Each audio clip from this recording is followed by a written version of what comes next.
So ஸ்ரீலங்காவில் மொத்தம் 2 kind of people இருந்தாங்க.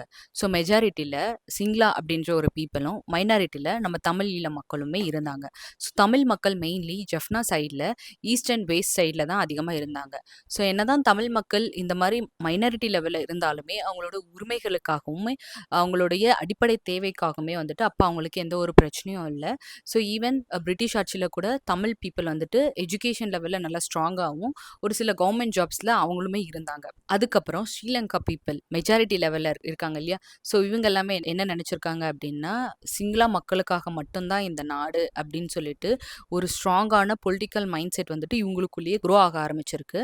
அதுக்கப்புறம் ஸ்ரீலங்கன் கவர்மெண்ட் அஃபிஷியலாக 1956 சிங்களா லாங்குவேஜ் மட்டும்தான் இனிமேல் இது அஃபிஷியலாக இருக்கணும் அப்படின்னு சொல்லிட்டு அனௌன்ஸும் பண்ணிடுறாங்க. ஆனால் நம்ம தமிழ் பீப்புள் வந்துட்டு இது எங்கள் கண்ட்ரி தானே, நாங்களும் இந்த கண்ட்ரியில் தானே இருக்கோம், ஸோ அப்போ எங்களுக்கும் ஈக்குவல் ரைட்ஸ் வரணும் இல்லையா, நாங்களும் இந்த கண்ட்ரியில் தானே இருக்கோம், இதை விட்டு நாங்கள் எங்கே போவோம், ஸோ அப்போ எங்களுக்குமே எல்லாத்துக்குமே சம உரிமை இருக்குது அப்படின்னு வாய்ஸ் வந்துட்டு ரைஸ் பண்ண ஆரம்பிக்கிறாங்க. பட் ரொம்ப வைலன்ஸ் சூஸ் பண்ணல, அஹிம்சை முறையில் ரொம்ப அமைதியாக பீஸ்ஃபுல்லாக தான் எல்லாமே கேட்டுட்டு இருக்காங்க. ஜெஃப்னா சைடில் இருந்து வேலுப்பிள்ளை பிரபாகரன் அவர்கள் வந்துட்டு தமிழ் ஈழ மக்களை தான் அவரும் அந்த இடத்துல இருந்து தான் வளர்ந்து வந்ததுனால இவர் வந்துட்டு ஒரு தனி இயக்கத்தை ஆரம்பிக்கணும் அப்படின்ற மாதிரி நினைச்சாங்க.